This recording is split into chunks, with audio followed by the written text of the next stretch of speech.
just went for our morning walk and swim on our property. Welcome to Thrive Off-Grid. If you tuned in for episode 1, you know our plan to buy a sailboat took a pretty wild turn.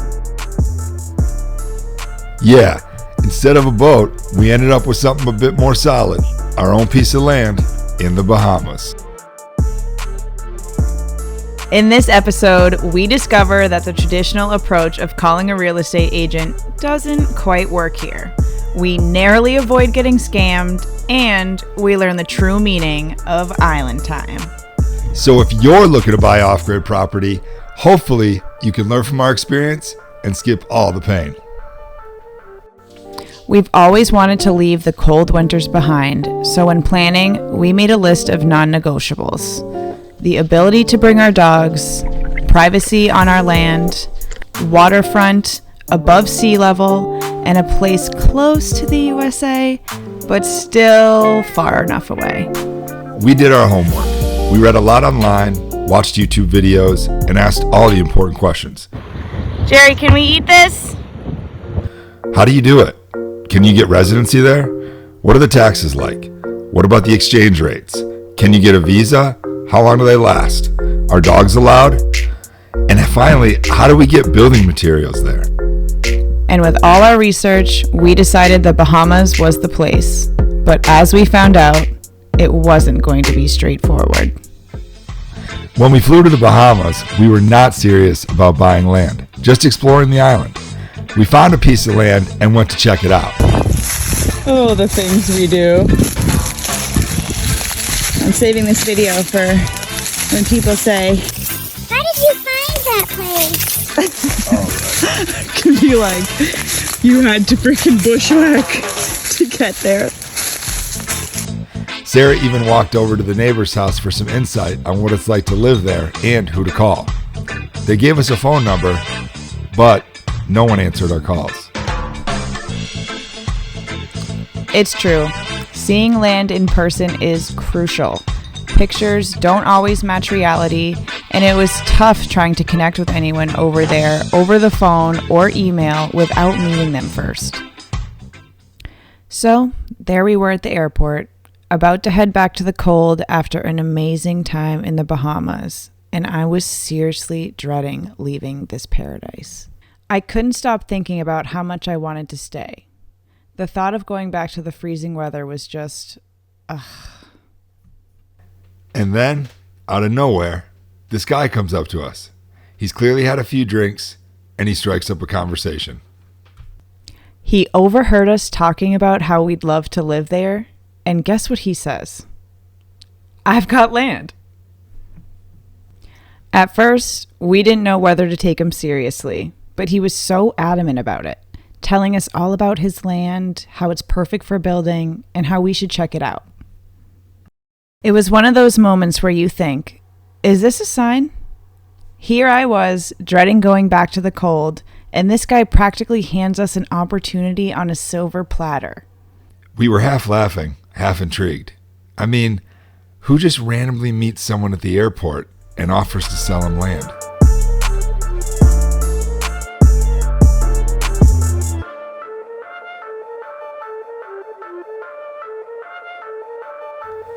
After a few months of back and forth via WhatsApp, we decided to meet him in New York City.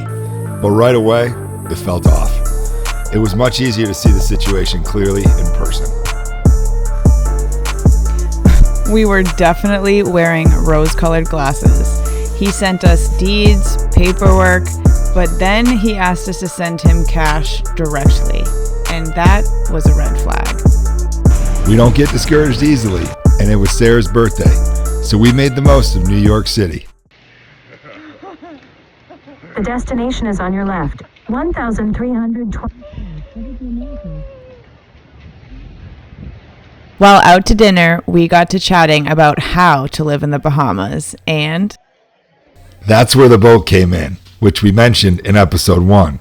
She's absolutely perfect. The engines were bad. We'll be sailing her home shortly. And we didn't buy it, but it all worked out for the best in the end when we found the land. Look at the jetty. This is amazing. And that's where Jerry came in. We got to know Jerry before we bought the land. Every day, we'd sit on his porch, drink lemonade, and chat after kiteboarding. Some days, skipping kiteboarding altogether. He'd take us fishing in a boat that was sinking a little. With a man-powered engine, we were making fun out of nothing and learning what it takes to live on a deserted island. It was almost like he was testing us.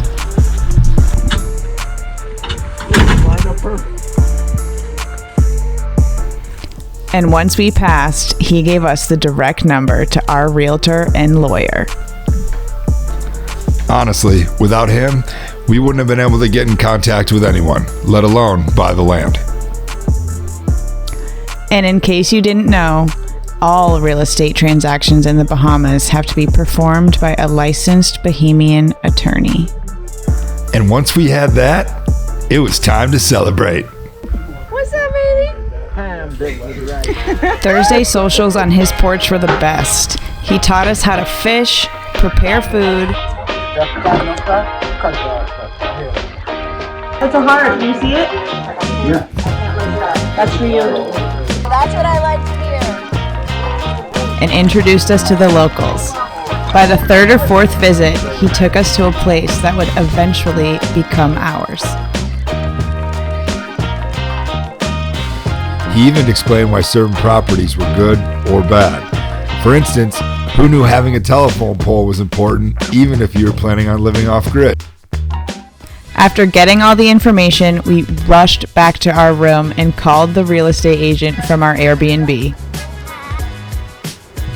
Negotiating for land was intense. It took a few days of back and forth. Then, coincidentally, on the 20th anniversary of my brother's passing, our offer was accepted. That was a big moment for us. We have had such a great trip to the Bahamas this time. We were able to meet a couple of builders that we might be potentially using to help build our homestead. We met some amazing local people, made some amazing new connections, and really just started to become part of this community, which was, it just felt so good.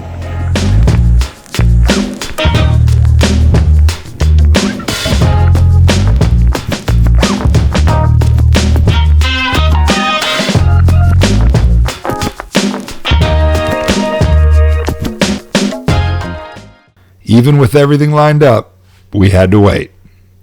A lot. It seemed like nobody was in a rush. This was a great time to practice our patience. During that time, we started planning. What would our home look I'm just going to like? show you guys what's in a Bahamian hardware store. It's actually more than we expected, so I bet it's more than you expected. What materials could we use?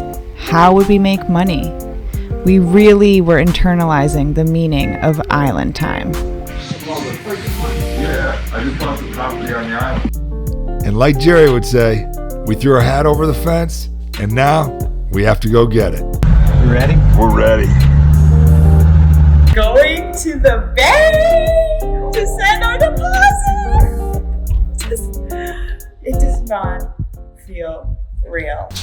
Once our offer was accepted, we had to start working with our lawyer. She was in charge of drawing up the contract and handling all the details.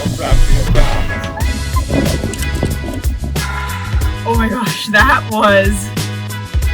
I don't think I breathed the entire time. I was just so excited. The deposit was paid, and it was time to figure out how to build our house. It feels like for the first time in a while, we are back on the exact path that we're supposed to be on.